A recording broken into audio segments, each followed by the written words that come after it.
Thank you everyone for coming along. This is the first session in our program to support academics going for promotion in 2022. So this session we're going to start off by looking at research metrics and in particular going in and using SciVal. So my name is Debbie Booth and I'm the Research and Scholarly Communication Advisor, and we also have here today Nicole Brown, who's one of the Research Liaison Librarians. So Nicole will be available to answer any questions you have. So if you want to post them in the chat, and Nicole will be monitoring along the way. We're also recording this session, just making sure. Yes, we are recording this session, and we will make it available fairly soon after, it's this afternoon sometime. So it will be available on the library's YouTube channel, but we will send an email out to everyone who's registered with a link to the recording. I'd like to acknowledge the traditional custodians of the lands and waterways within the University of Newcastle footprint area. So the Awabakal, the Darkinjung, the Biripi, the Worimi, the Wanarua and the Eora nations. We also pay respect to the wisdom of the elders past, present and emerging. I'd like to extend this acknowledgement and pay my respects to any Aboriginal or Torres Strait Islander peoples joining us today or listening to this recording afterwards. Before I begin though, I just wanted to mention the Research Liaison Librarians. So we have Nicole Brown here. There are three others as well. So Jess, Nicole Gammy and Jennifer Schoolander. So you can see the schools that each of the Research Liaison Librarians are responsible for.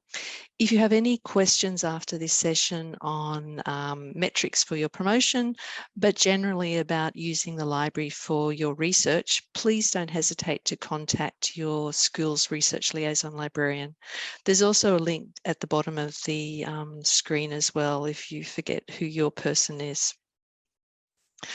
So the format of this session today, I've got some PowerPoint slides that I want to run through just to give you some context, and then we're actually going to go into SciVal and we're going to have a bit of a play around to see how you can identify your research metrics. Before we begin though, I had a look through the promotion documentation. So there's a fair few forms and guides that are available, and I tried to pick out where there was reference to the need to talk about your publications or metrics that were suggested to include. So in the academic promotions CV document in section 2.5, there's a need to list in reverse chronological order from date of publication all research outputs and evidence of publications, your non-traditional research outputs, and in particular looking at co-authorships and external collaborations and the impact of your work. So whether it's a H-index or a field-weighted citation impact, which we'll talk about in a moment, with evidence from SciVal or discipline-specific sources.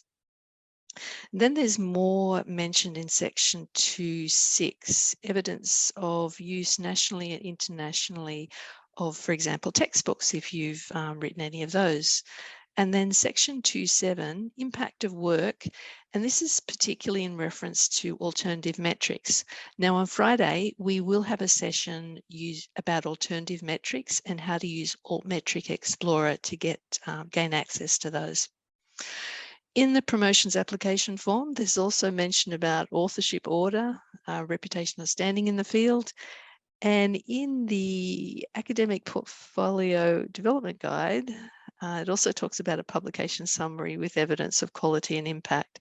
So hopefully what we will take you through in the academic promotion workshop program, it will give you some metrics and data that you can use to address all these points in the promotion documentation.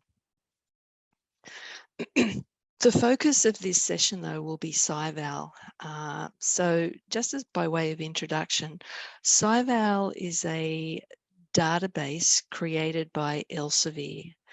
Now, the records underlying SciVal come from Scopus. So Scopus is their citation database, and I should probably call SciVal their research analytics database. So the time period that Scopus covers is mainly from 1996 onwards. However, there are some earlier publication records in there as well. Predominantly, there's over 27,000 current journal titles that are included in there. And there are a fair few books, so 249,000 plus monographs, edited volumes, major reference works. So all of that data that's in Scopus feeds through into SciVal. Now, the subject coverage of SciVal is down the bottom of the screen. So being up front here, SciVal is aimed at the STEM area, so engineering, the medicine area, the health sciences. However, there is increasing coverage of the social sciences, but it is not as strong as what it is in the STEM areas. So just keep that in the back of your mind if you are coming from the College of Human and Social Futures, or your work is predominantly in that the HAS type area, just to be mindful of that. There is a second research analytics tool called Insights. Now, SciVal is created by Elsevier. Insights is created by Clarivate Analytics. The data that's included in Insights comes from the Web of Science citation databases. And the time period covered by Web of Science is mainly from 1954 onwards. The database itself is available from 1901, but the University of Newcastle only subscribes from 1954 onwards. Now, there's about 21,000 current journal titles included. Now, thinking back to Scopus and SciVal, I think there was about 27,000 included. So already there's a little bit of a difference in the coverage in Web of Science compared to Scopus. So that data that's in Web of Science feeds through into Insights. Now, again, with the subject coverage, the Web of Science is actually made up of 4 different citation indexes. So we've got the Science Citation Index, the Social Science Citation, the Arts and Humanities, and a new one called the Emerging Sources Citation Index. And you'll see on that slide that there again is a strong bias towards the sciences. So there's 9,200 of the 21,000 journals come from that Science Citation Index. However, if you look at the Social Science Citation Index and the Arts and Humanities Citation Index, there's about, what is it? My maths is really bad. 5,000, over 5,000 journals that are included in there. The Emerging Sources Citation Index, that's a new database, well, a couple of years old now. What they are trying to do is pull in newly emerging journals. So if a journal has begun publication in most recent years, it will not go straight into the Web of Science database. It will, if it passes the Clarivate journal selection policy, it will go in via the Emerging Sources Citation Index. Okay, yes, I think I can turn on the captions. Just bear with me a moment.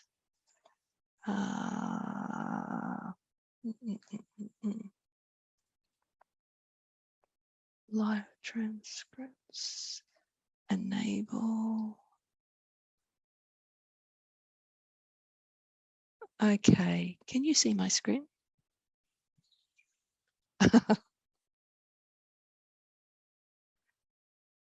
Jill, the captions, can you see them now? Yes, perfect. Thank you. Okay, so that's Insights and the Web of Science database. So the next one I'm just going to introduce, but as I mentioned before, we're going to go over Altmetrics Explorer in more detail on Friday. So if you are interested in alternative metrics, so if you want to get some information about your social media mentions or mentions in policy documents, or if you've been cited on Wikipedia, then Altmetric Explorer is very useful for that. So again, enroll for the session on Friday if you'd like more details about that one. Now, often we're also asked about Google Scholar as a source of citations. Yes, so citation counts are available in Google Scholar. And if you have set up a Google Scholar profile, you'll see that, and you've added your publications, you'll see that those citations will feed through into your profile. However, if you do a search of Google Scholar, you will see at the bottom of the record that it will state how many times that record has been cited in the Google Scholar database. You can also access Google Scholar citations via something called Publish or Perish. So Publish or Perish is a free download. So it's just a little program that you download on your computer. And I find it a much easier way to get citations from Google Scholar. It gives you it's a better search platform than Google Scholar itself, and it will give you lots of other metrics. So this was just a search for the same record at the top from Google Scholar. So Theories Informing eHealth Implementation by Jamie Carlson. So it's been cited 14 times. And if I look at the Publish or Perish interface, I also will see the same details here. So you've got either of those options to look for those details. Now, Google Scholar will be very useful for disciplines that are not well covered by SciVal or by Insights. So humanities and social sciences, perfect. So again, we have a session tomorrow on metrics for the humanities and social sciences area. I think we'll touch a bit more on use of Google Scholar in that session. Now, the metrics that are available in SciVal, I think there's over 30 different types of metrics that are available. Now, in the promotion documentation, a few metrics are specifically mentioned. So I think H-index was mentioned, collaborations were mentioned, and a field-weighted citation metric was mentioned as well. However, there are quite a range of other metrics that is possible to gain from these databases. So just keep that in mind when you're having a look through. It can get quite daunting with SciVal because there's such an overwhelming number of metrics that are possible for you to use. What we found with most people as well, I've talked about SciVal and I've talked about Insights. With most of our academics, when we've been looking at metrics, we found that the SciVal data is a lot better than the Insights data. However, occasionally we come across a researcher where we find that Insights data is a little bit better. So if you want to make absolutely sure, you could check in Insights as well. Whoops. I'm not sure where my screen has gone again. Just bear with me. There it is. Can you see it now? Yeah. Okay. Okay. So before we go into Insights, SciVal, again, I just need to stress a few things. Firstly, no single metric should be used to indicate the impact of a publication. So if you, for example, say you've been cited for all your publications 500 times, now in one discipline, that may be fantastic. In another discipline, it may not be so. So you've got to give your metrics a little bit of context and not just rely on the one metric, particularly if it's quantitative, like how many citations you've got. So it's important to consult a range of metrics to provide a complete picture of the impact of research. As I've mentioned, SciVal and Insights. SciVal covers about 27,000 journals. Insights covers about 21,000 journals. There is going to be overlap between the two, but in turn, each of them may index different publications. So your H-index in, for example, SciVal may be different from the H-index that you see for yourself in Insights. It's important to tailor your story or what you're saying about yourself for your promotion, for the audience and the purpose. And make sure you use plain English. So if you do include a metric, try and explain what that metric is and be consistent. And I Can't see the bottom of the screen. Oh, yes, this is really important. That last dot point is really important. You do need to provide the source of where you obtain the metrics. So if you did source your metrics from SciVal, make sure you include SciVal as that source and the date that you extracted the metrics as well. Really important because those databases are updated regularly. And the count that you see today may be different from when somebody looks at it in 1 week or 2 weeks. So really important to include that date. And what we're going to do now is we're actually going to go into SciVal and have a little bit of a play around. Now, yesterday I sent out details of how you access SciVal and the need to just test your username and password. So hopefully everyone was able to get in and ensure that they can access SciVal. I'm just going to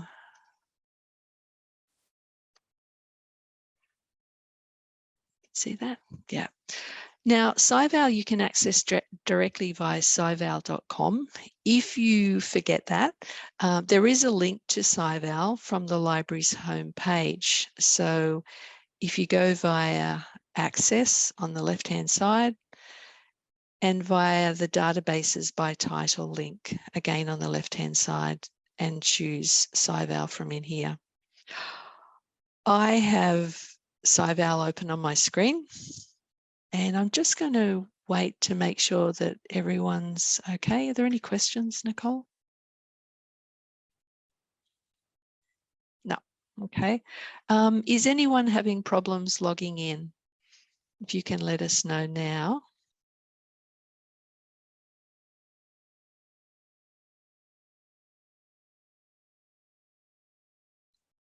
Nope. Okay, excellent. If I do lose anyone, just remember this recording will be made available after the session. So you can always come back to the recording or you can contact your research liaison librarian. So what we have here is the homepage for SciVal. Our subscription at the moment includes these modules. SciVal are also working on other modules that they may add into SciVal at some later date. So there could be an impact module, and I think there's a grants module as well. So, but at the moment, these are the modules that we have access to. There's a lot of help available on this homepage.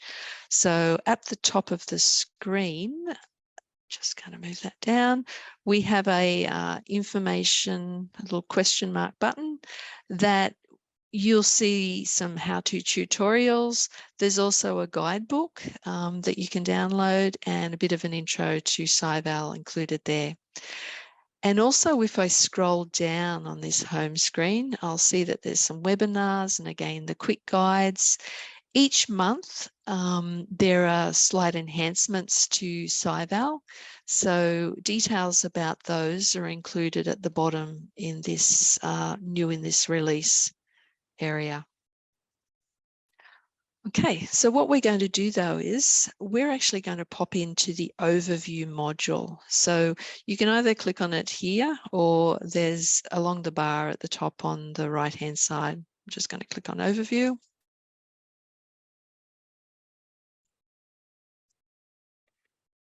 Now, if this is the first time that you've used SciVal, you will probably come to this screen that will show you University of Newcastle metrics.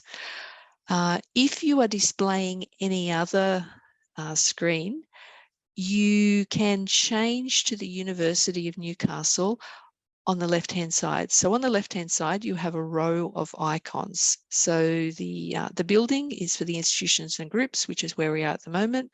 The person, this is where we can look for researchers and create groups of researchers. The third icon down, you can create sets of publications that you may want to look for metrics for. So you can see there's a range of publication sets that I've created in past months. So it's very easy to do that if you wanted to analyze publications for a whole school or your research group. It's possible to do that. You can also look for metrics via country, regions, or groups. And topics and clusters, which we'll talk about in a moment. Research areas. So this is where if you're interested in the Sustainable Development Goals and understanding the metrics surrounding those, you could go in there and do a bit of interrogation. Or down the bottom, Scopus sources. We can do a lot of analysis of specific journal titles. But for now, I'm just going to go up to the top to the institutions and group icon. Okay, so I've got University of Newcastle. Just a little bit of an introduction, and then we're going to go in and have a look at metrics for yourself. What I want to show you is the overview module will show you metrics in a couple of different windows. So a 3-year, a 5-year, a 10-year windows. So if you click on the drop-down arrow next to the years that are covered, you can see those windows available for you here.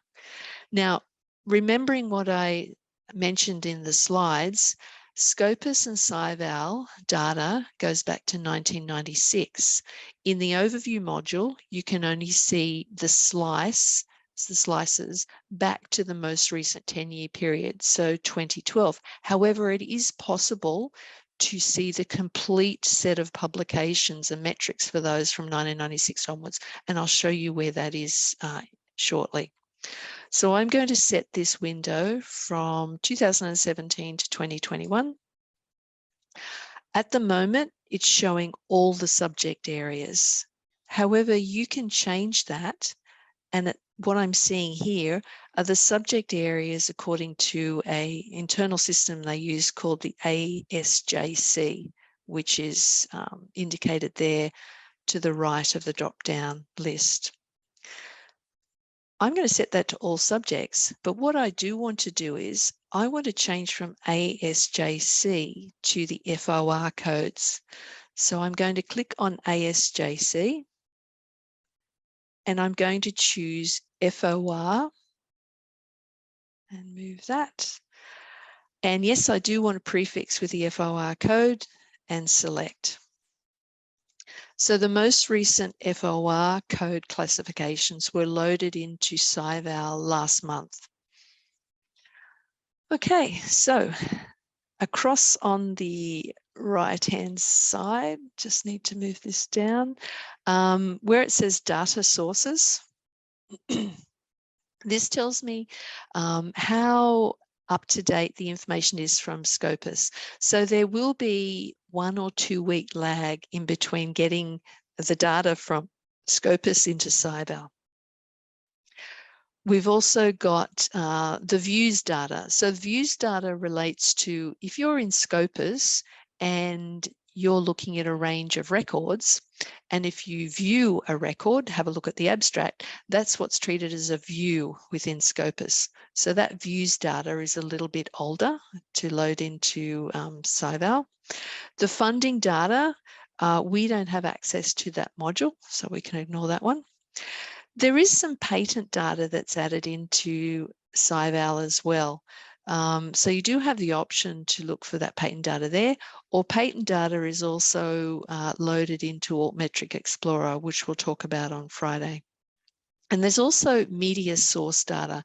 So media mentions are also loaded into SciVal, but again, we will talk on Friday at the Altmetric Explorer session about social media mentions. So now any of the screens in the overview, benchmarking, collaboration and trends module are divided into 2 frames. So on the left-hand side, this is where we see what they call entities. So an entity is an institution or a person or a publication set. And then you see the list of entities that you've selected. On the right-hand side, this is the canvas where you'll see the metrics loaded. So the view within each of those modules is always fairly much the same. The metrics that are available for University of Newcastle then appear underneath. So there are a number of tabs that you'll see listed across the screen. The summary tab gives us a basic rundown. So this is telling us that for University of Newcastle from 2017 to 2021, there's 13,569 publications and the number is going up. So that green upward arrow is indicating an upward trajectory. 49.3% are open access. We've got details of the authors and the field-weighted citation impact. Again, I'll talk about that more shortly. And then lots of other metrics appearing there. And then on each of the tabs, if I go into rankings, for example, I will be able to see details of the Times Higher Education ranking starter for University of Newcastle. And again, for each of those other tabs, there's more metrics available. Okay, so I just wanted to show you that you will be able to look for institutions or groups of institutions. So you can see we have the group of 8 listed here as one of the institutions. What we're going to do now, though, is go and see if we can find the metrics for yourself for promotion. So across again on the far left-hand side, we're going to click on the researchers and groups icon. So that second one down. Any questions? Okay. So making sure that everyone has clicked on the little icon for researchers and groups. Now, your name is probably not going to be listed here. What we're going to do is search for yourself and then make sure that you appear there. Now, the way to do that, down the bottom of the screen, if you click on Add New, and then define a new researcher. So at the top of the screen, click Define a new researcher. Now I'm going to look for somebody that has a potential problem. So if you can enter your last name or surname and just your initial, and then search. Now, what you'll see is records for matching the author name that you've entered here. So this is Nick Talley. Yep, that looks like him. But what I want to show you is sometimes, and it is worthwhile, if there's more than one researcher appearing in this list, just scroll through to make sure that your name isn't appearing more than once. Because often it happens, unfortunately, that the records, all of the publication records for an author are not automatically combined together in the right author profile. Now, I'm just going to scroll through a bit further, and I know that there is one. Yep. So down here, there is another record for Nicholas J. Talley, and he was at the Mayo Medical School in the US. Just to confirm that this is his publication, I'm going to click on Show Recent Publication. And yes, I know that is his.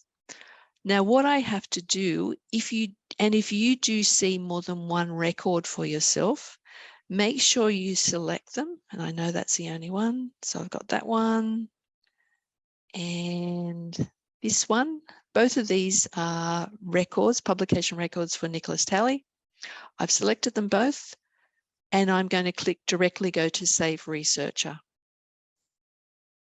Now I'll get a message saying that I have elected to combine 2 profiles because I've checked and those publication records belong to Nicholas Talley. I'm going to validate the publications. And I'll just go through this process. And then I just follow the prompts. So down the bottom on the right-hand side, I'll click Next Step.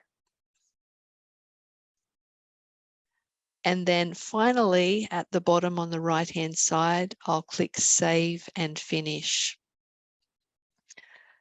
Now, once I go through all that, I will then see that Nick Talley's name appears in my list of researchers.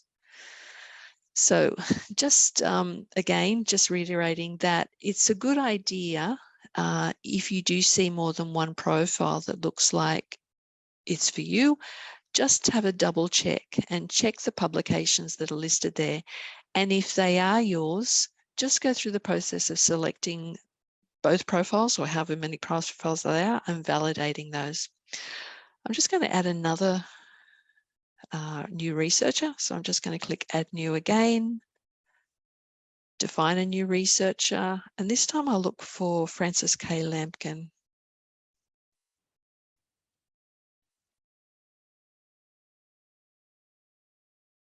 Search. So Frances K. Lampkin, and yep, there's only one, so that's perfect. Directly go to Save Researcher,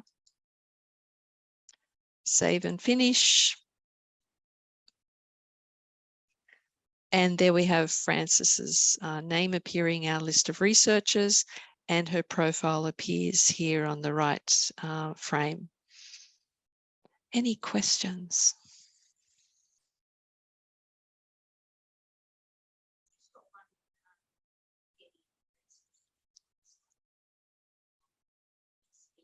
Okay.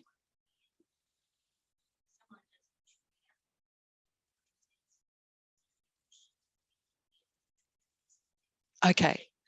Okay. Good. So we're going to use Frances as, well, I'm going to use Frances as my example. Hopefully you are going to see similar metrics categories appear. So again, for Frances, I've got the 2017 to 2021 publications appearing here. So during that period, there were 51 publications that Frances was involved with. She's got a great open access citation rate of 60%. I think the average for the university is about 48.3% it was. Now, the field-weighted citation impact. This is a really important metric, and it is one that was mentioned in the promotions documentation. So if you just think about, 1 is the world average. So if yours is 1, then you're tracking at the world average for the citations. If you're above 1, and in this case, Frances is at 1.26, that means that her publications for this time period are tracking 26% above the world average. Okay, so that's across all of her publications. Now, when we can download the data for all of the publications, and we can actually see the field-weighted citation impact publication by publication. So remembering this is the average of all of those 51 publications. If I change the time period to say 2012 to 2021, then, yep, so there's 110 articles, and the field-weighted citation impact is 1.15. So just remember, this is based on the publications. It's a calculation based on the publication, the research category for publication, the age of the publication, but also the type of article. So whether it's a review article or original research or editorial. So it's also based on the views count that comes from Scopus as well. Okay, I'm just going to change this back to 2017 to 2021. So the total citation count for this period is 570 citations, with an average citation per publication of 11.2. The H index, this is the career total publication H index, is 34. Now, what the H index means is, for K, 34 of her publications have been cited at least 34 times. What we have next to the H index is the H5 index, which is a better metric to use. So the H5 index will only look at the most current 5 years publications. So for those 5 years of publications, there are 12 publications that have been cited at least 12 times. Now, H index is not appropriate to compare a researcher in health with a researcher in business, because the citation patterns differ between those disciplines. You also need to think about the prime focus or the prime source publications in SciVal and Scopus, so journal articles. Now in the humanities and social sciences, books and book chapters and other publication formats are more common. So remember, don't compare your H-index against other researchers outside of your discipline. Even comparing to researchers within your discipline, if somebody's had a career break, then it's very difficult to get a very accurate H-index comparison. So H-index does have its flaws. If I were going to be using a H-index, I would probably use the H5 rather than the full career H-index, which is 34 for Francis. I'm just scrolling down a little bit more. Now, remembering at the top, I changed the subject categories to the FOR codes. So scrolling down here a bit more, I can see the publication share by subject area using the FOR code, 2-digit codes. Now, if I wanted to, if I was interested in, for example, psychology, so those 18 publications that are in the psychology FOR code, if I click on the yellow part of the chart, I will then see the 4-digit codes for psychology listed there. So I can see there's one publication, the biological psychology, 12 in the clinical and health psychology, and 16 in the applied and developmental psychology area. I'm going to go back to the top level. So at the moment, I'm in the 4 digits for the psychology. Across on the right-hand side, I'm going to click back to top level, and I should see all of those sitting there now.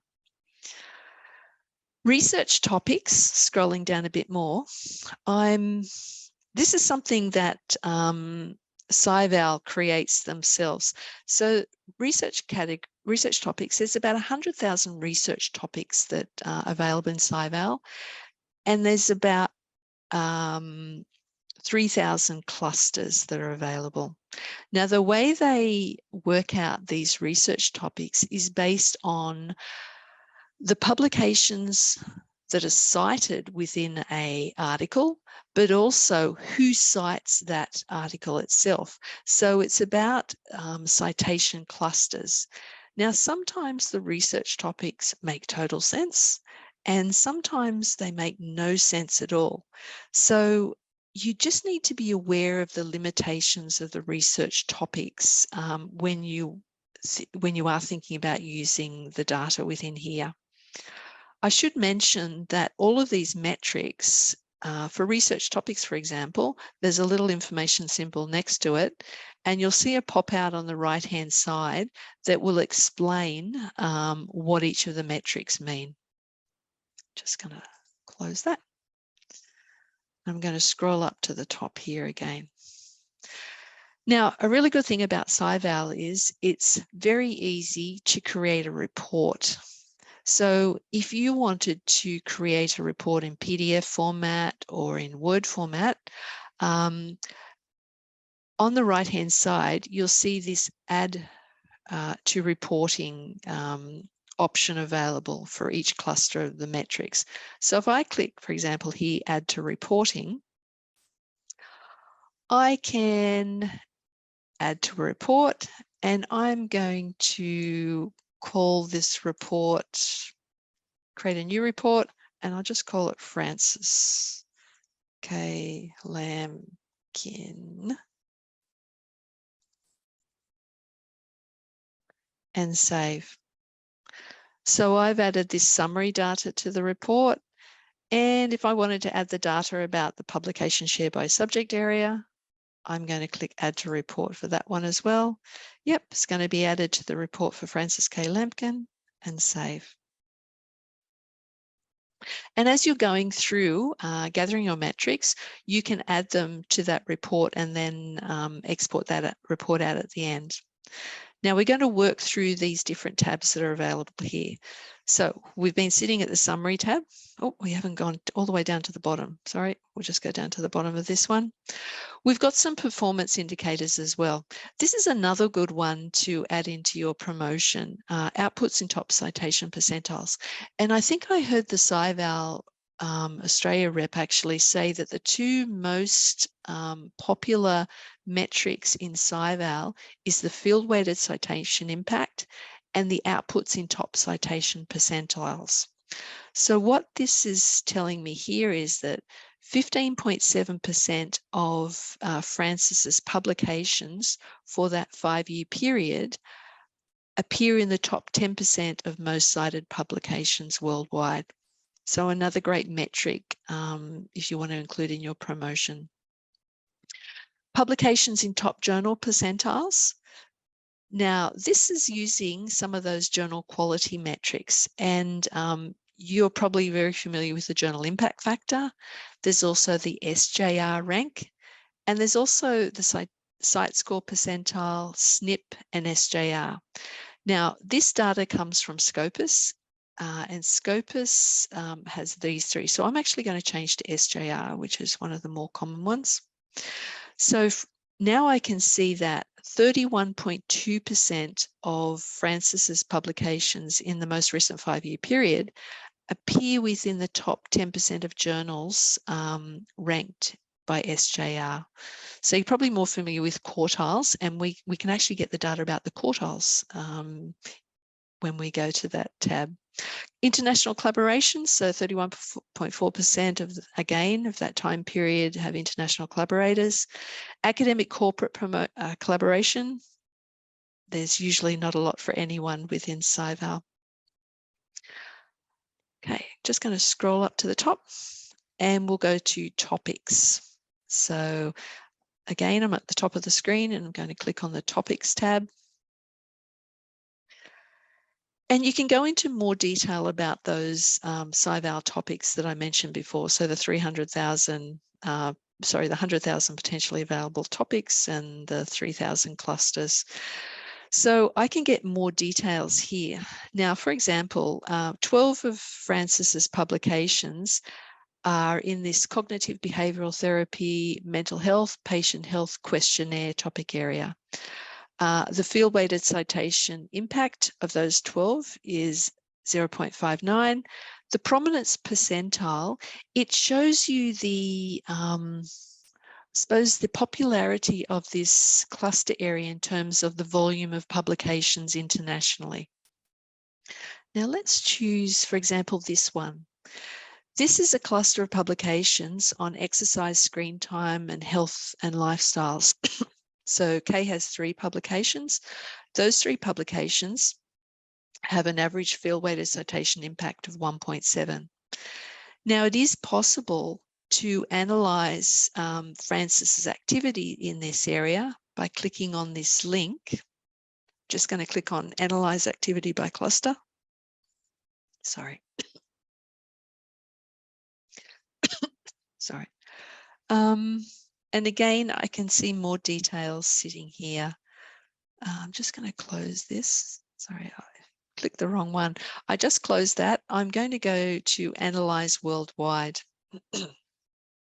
So for that cluster, I'll click Analyze Worldwide. This then, and it's almost seamless, it's taking me across to the Trends area, where if I click on the Authors tab at the top, I can actually, if I was interested, see where my research in this cluster appears within all of the researchers publishing in this area. So I can see that this is sorted by scholarly output. If I resort this by field-weighted citation impact, and I think K was 1.7, I think, if I just scroll down. Here we are. So K is, and I can get a download of this. K is ranked quite highly compared to the rest of the world in this cluster area. So this data as well, I could add to my report at the top. And I've got the top authors, and I might say the top, I don't know, 100 authors. And I will save.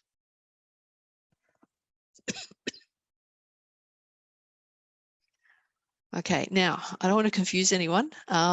We are in the trends at the moment. I'm going to go back to the overview module.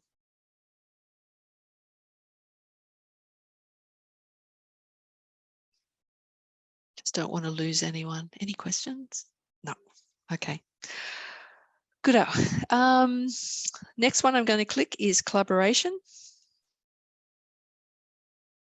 This one's really interesting. So if you want to know, for example, the international collaborations that you have and the percentage of international collaborations, the number of publications with international collaborations, the citation number, citations per publication, but also the field-weighted citation impact. So these are for those with international collaboration, just Australian collaboration, within the University of Newcastle itself, and you as a single author. So again, I might add this to my reporting. The academic corporate collaborations, as I mentioned, it tends to be quite low for most researchers, so I won't worry about that one. If you are interested in to look at statistics or data in terms of your collaborations and how they fare in terms of the field-weighted citation impact of the publications, if I click on the top collaborating institutions tab here, I can see this data. So most of Francis's publications are collaborations with University of Newcastle researchers, but I can also see the other collaborations that Francis is involved with. Now, this second column lists the total citations, but I can change this again to the field-weighted citation impact. Now I can see that those publications collaborating with the University of Newcastle, they actually score very highly in terms of field-weighted citation impact. Likewise, the 7 publications with the University of Melbourne, they have a field-weighted citation impact of 1.69, so 69% above the world average. Hunter New England, 18% above the world average, and the Black Dog Institute, 30% above the world average. I might add this to reporting. So again, at the top, I'm just going to click Add to Reporting and save. Okay, now at the top, if I click on Published, now there's sub-tabs within tabs here, so we'll have to keep track of this. This is a good rundown of number of publications per year for the time period with you selected. The outputs in the top citation percentiles. So these are where Francis's publications are in the top 10% of the cited publications internationally, and publications in the top journal percentiles. So this is about journal quality. Now, again, I'm just going to change this to SJR, and I can see that there's 15 there. If you want a list of your most cited publications, again, you've got that list with the field-weighted impact for those. So I'm going to add that to the reporting as well.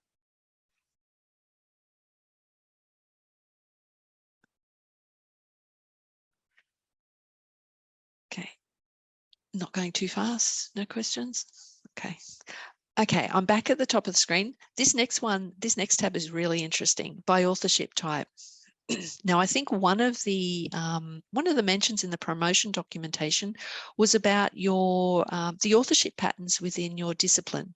So what we have here is SciVal has got data about the number of publications, whether you're the first named author, the last author, the corresponding author, the co-author, or the single author.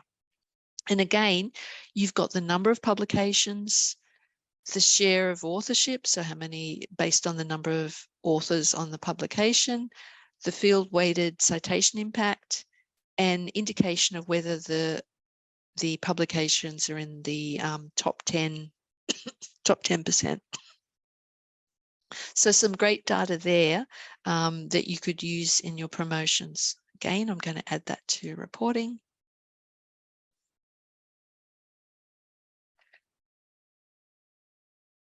Okay.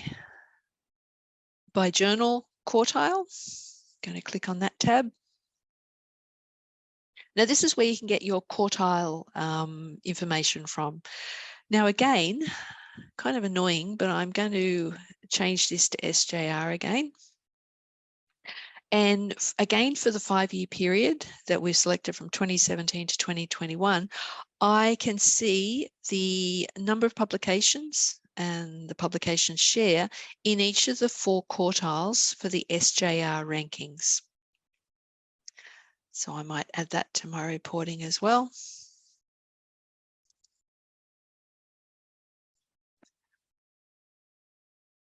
Okay, now subject area. Okay, I'm not sure how useful the subject area is. This is by FOR code, but there are various visualizations, or if you want this data in a table, you can see by FOR code the number of outputs, the citations, and the field-weighted citation impact, which again, you can add to your reporting if you want to. The next tab by institution. So again, data about collaborations by institution and field-weighted impact, citations per publications, the count and the number of citations as well. By Scopus source, again, you're probably not interested in using this one, but it does give you details about the publications that you are publishing in, and again the number and the citations, and the SJR I can add there as well. Okay, now the viewed. I'll go along to the viewed tab, so just at the top there. As mentioned before, if you're in Scopus, a view means that if you have done a search and you've clicked on a record and you're seeing the abstract for that record, then a view count is generated. Now, view counts are interesting. Scopus and other vendors say that view counts are an indicator of future citation counts. I'm not sure, but anyway, they are available there if you are interested in using them. The interesting one though is cited. So if I click on cited, and now I get the details by year of the citation counts, citations per publications, the field-weighted citation impact per year. I might add that to my reporting and save. And maybe the citations per year. Yeah, I'll add that one as well. Okay, so we've got quite a few metrics that we've added to this report. The other thing that I wanted to mention at this point is you might want to benchmark yourself against other researchers. So what we do here is we need to go into the benchmarking module. So up the top of the screen, if you select benchmarking,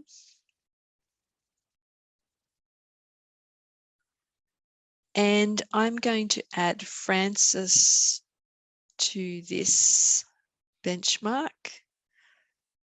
So I'm going to get rid of that one a moment. Okay, now I'm not going to benchmark Francis against any researchers here, but if you were interested, what you would need to do is add the researcher into SciVal, and then you would select the researcher and you would see the details appear here.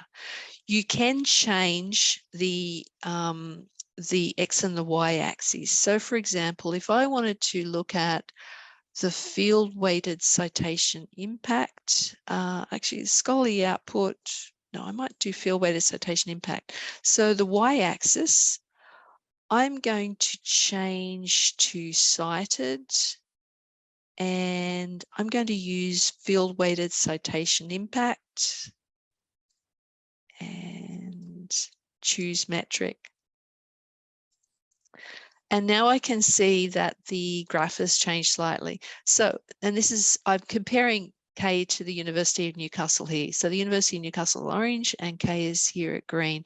So it's showing me the field weighted impact year by year for University of Newcastle and for K's publications. So I don't know that there's a limit to the number of researchers you can add when you're benchmarking.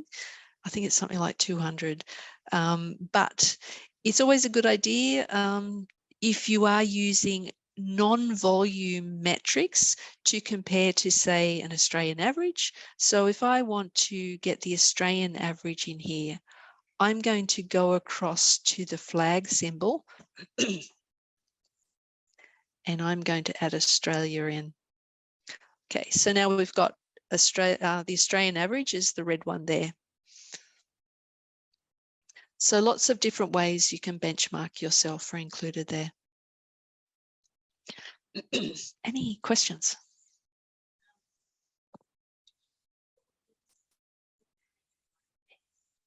Oh, okay. The question was, what would be considered a good H5 index? You know, as I said before, you can't compare one researcher to another.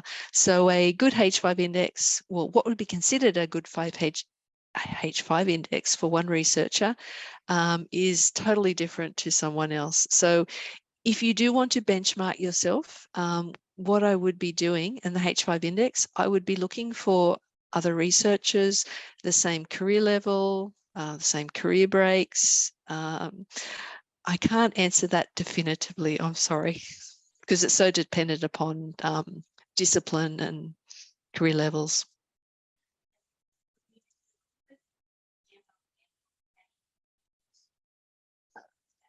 Yes, okay.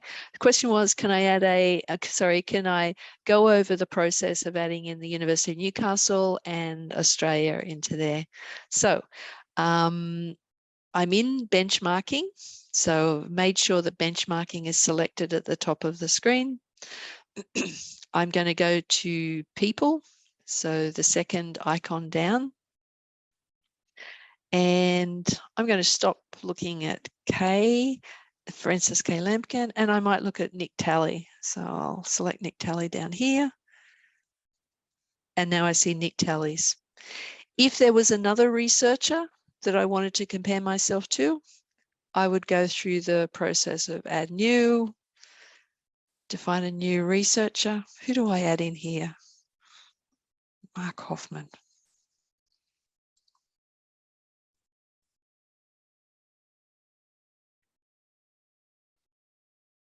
Okay, there's Mark Hoffman, Mark John.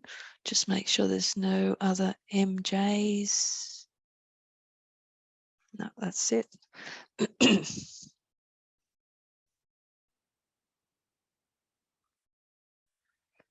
Okay, so now I've added Mark in and Mark is selected there by default. So Mark is appearing as this deep orange color. Nick Talley is this peachy color. And then the University of Newcastle is the very orange color sitting here. If you wanted to add another institution in there, for example, if I click on the institution icon across on the left-hand side, and if I want to see the average for the group of 8, if I select that, then I'll see the group of 8 is now the green line that's appearing within there. And if you want to take any away, I'm just going to a couple of ways you can do that. I might just, on the far right, where the group of 8 appears, I'm just going to click that cross, and that's removed. And I might remove Mark Hoffman, and I'll remove Nick Talley as well. And I'm just going to go back to the researchers and groups, and I'm going to add Francis in there. Now, a question before, and the question that I had the first time I saw SciVal was, well, this is great. I can see the most current 3, 5, and 10-year data, but I want to see the data for all of my publications. So the way to do that is you need to be in the benchmarking module. So again, where we have been looking at the last little while, and you need to make sure that you've selected yourself and you're peering here on the right of the this window. And if you just click on your name, okay, so we've got this summary window appear on top. What I want to do here is click View List of Publications. And then across at the top, I can export. So I'm going to export the spreadsheet.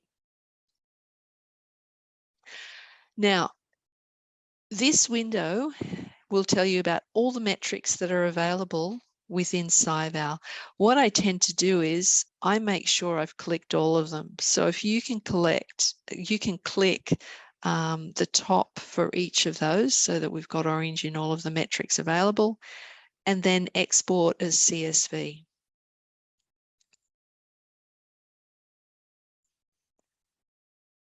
Now I actually downloaded this before. When you export, you'll see that all the data has come across. Now, I usually get rid of all of these lines at the top here. So I'll usually get rid of lines 1 through 18. And then I filter the data. So I'm just going to load the spreadsheet that I got before. Okay, so this is Francis's spreadsheet that I downloaded before. There is a lot of data sitting in here. But the key thing is it's the data for all the publications back to 1996. So I can see that there is publication data back to 1998 for Kay sitting here, for Francis sitting here. The key columns that I tend to use. So if you did download all the metrics, the columns that I tend to look at most is, for me, column X, which is the field-weighted citation impact. So by default, this spreadsheet, I think it's downloaded according to, actually, I'm not sure, maybe it's alphabetical. I usually resort this column. I'm just going to do that. I'm going to resort by field-weighted citation impact, and I'm going to go the largest to the smallest. So here I can see that one of Francis's publications, which is called Using the Startle Blink to Measure Effect in Players, that's a 2015 article. It has a field-weighted citation impact of 12.26. So this is a great way, whereas in SciVal, you get the average field-weighted citation impact across all the publications in that 5 or 10-year period. In here, you can get a lot more data happening. So for example, I have resorted my spreadsheet by field-weighted citation impact. I'm just going to do a count of how many of these publications have a field-weighted citation impact above 1, so above the world average. And I can see by the count down the bottom that 76 of Francis's publications have a field-weighted citation impact above 1. So again, if you're crafting a story for your promotion, you might want to resort these columns, get a sense about the percentage of your publications with a high field-weighted citation impact. The other column and the other The two metrics, as I mentioned before, that are most commonly used in SciVal are the field-weighted citation impact and the outputs in top citation percentiles. So again, if I want to get a sense about how many of Francis's publications appear in the top 10% or the top 25%, I'm going to resort this column, outputs in top citations. Outputs in top citation percentiles. And I'm going to have it from the smallest to the largest. Okay, so I can see that. And if I just take a count here, I can see that 33 of Francis's publications from 1996 onwards appear in the top 10% of publications cited worldwide. And there are 1, 2, 3 that are in the top 1% of publications cited worldwide. So whereas in SciVal, you can get the data for the most recent 5 years or 10 years, here with a spreadsheet, you've got all of this data sitting here that you can play with. If I scroll across, if you're interested in highlighting, for example, sustainable development goals, so each of the publications, or if they can be mapped to any of the sustainable development goals, those goals are also listed here in a later column in the spreadsheet. So lots of data.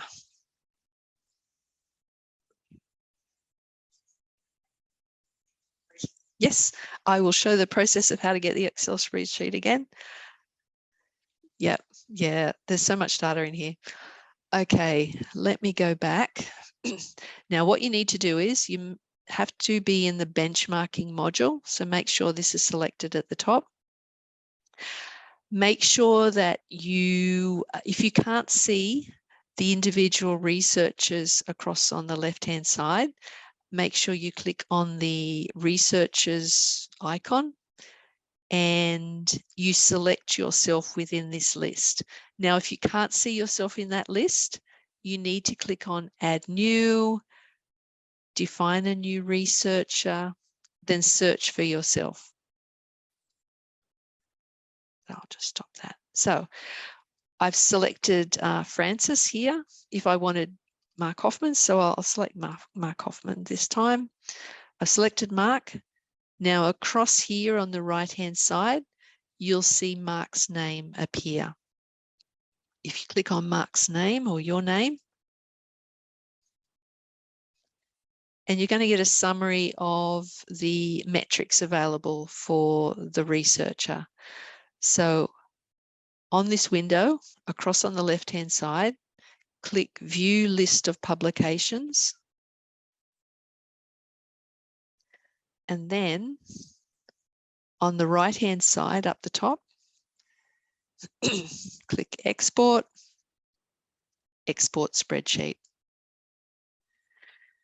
Now, by default, I've selected all of the metrics to download. If it's all a bit overwhelming and you're not interested in the topic-related information, you can deselect some metrics, but I tend to download all of them.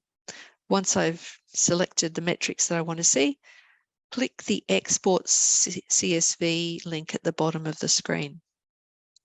And it might take a little while, but when it's available, I'm going to click on the link. And there is the details. So Mark John Hoffman, 1996 to 2022. I got the details. Now, in order for me to do the sorts and filtering, I tend to remove all this.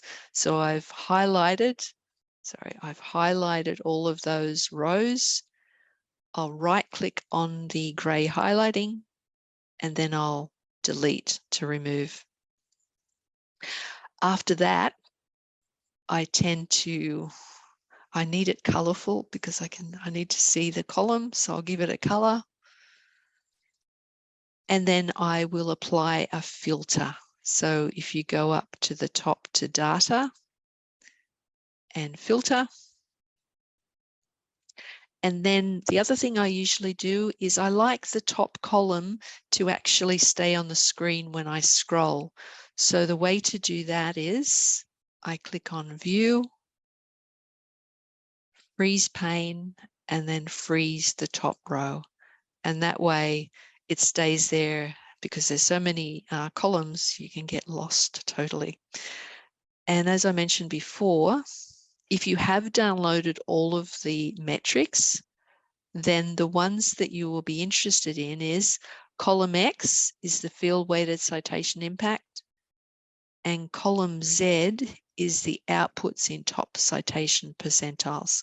So these you can just sort using the sort option, which is via data and sort,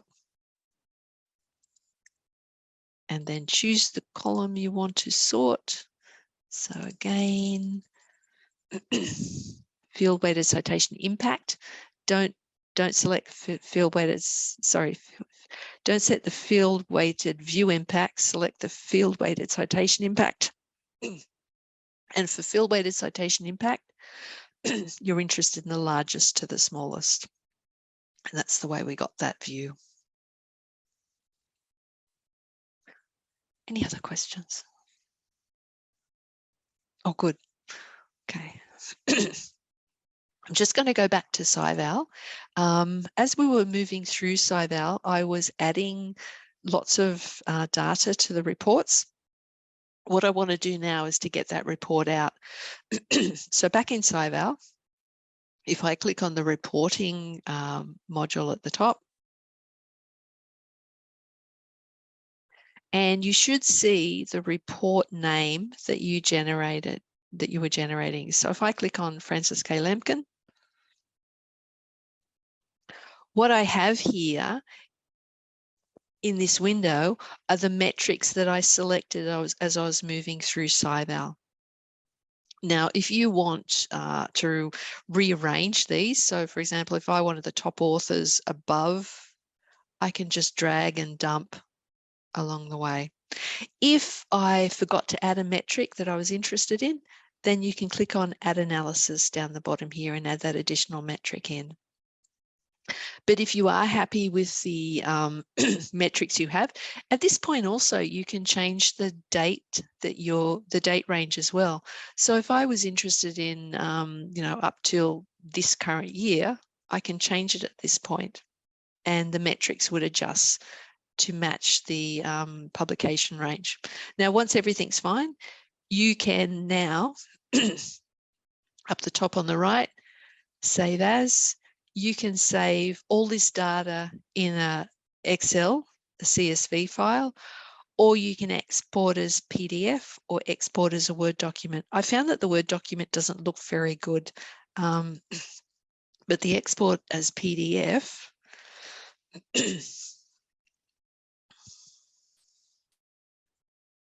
it will give you a display something like this.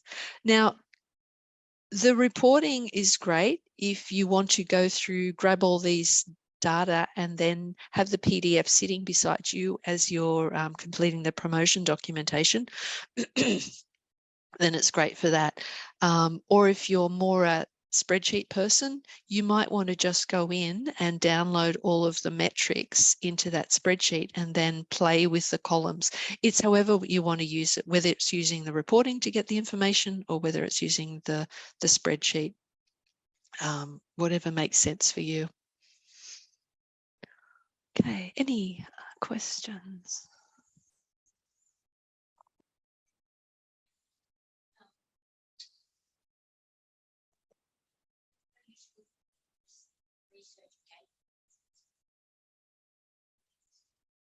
Okay, so the question was, how useful do I think ResearchGate metrics are? I'm just going to go back to the PowerPoint. We've gone there. I will get to ResearchGate. Actually, we'll talk about ResearchGate now. Let me just go back. One of the key things with the metrics is that if you are using metrics from another source, to make sure that you do acknowledge the source of the information. So if you are getting your stuff from ResearchGate, make sure you acknowledge it there. ResearchGate, however, I know it does have metrics. I don't know the full extent of them, but I don't think that it has metrics like field-weighted citation impacts and outputs in top citation percentiles. Correct me, please, if I'm wrong. But I feel that the promotion documentation seems to be pointing to making sure that you're using a variety of metrics, and particularly thinking about things like the field-weighted metrics and where you compare across to a broad range of publications. I don't know.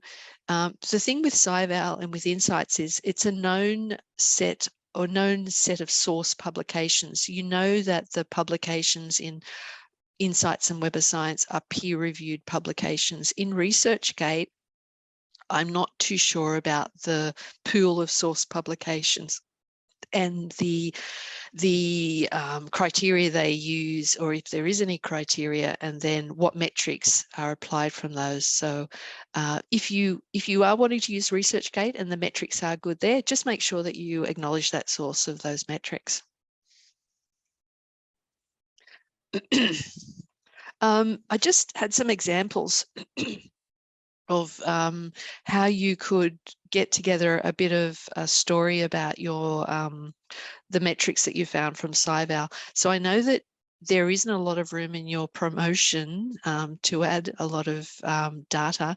So these are just two examples that we've put together. So the example one, the first paragraph, there's something about the field-weighted citation impact. So, you know, naming that these are from the 2007 to 2022 publications, you've got a field-weighted citation impact of 1.35. That means you're 35% of the world average. If you're in the field of education, then you can narrow it down to that. The number of times it's been cited and who's cited you. So the 546 publications that cited you, the authors were affiliated with over 160 institutions in more than 65 countries. And then talking about how many publications you have in the top 10% of cited worldwide. The second example has another set of metrics that you could potentially add in there. So as I said, these are just examples that might be useful for you to consider. But again, just reiterating that always include the source of the data and the date that you downloaded the data. It's very important. I know that we're running out of time. We've got 10 minutes to go. Were there any other questions? There is one more slide. The one more slide is it's just the timetable of the workshop program that's coming up. So tomorrow, if you are in the humanities and social sciences, Jenny Schoolander will be taking you through other metrics that you might find useful for your promotion. Altmetric Explorer and alternative metrics, we will go over that in more detail on Friday. And then Nicole and Jess will be looking at journal metrics and quartiles in more depth on Monday. Now, next week on Thursday and Friday, we've got some drop-in sessions. So if you are still having problems trying to work out or make sense of the metrics, you can actually come in either to the Community Library on Thursday between 10 and 11:30. So just come in and we'll have some people there that can help you, or on Friday in New Space. And I can't see the time for that one. 1 to 2:30. So Nicole and Jenny Schoolander will be in at New Space. So they're Thursday week and Friday week next week. But also if you can't come in person, you can, as I mentioned before, always contact your research liaison librarian, and they're included on one of the first slides.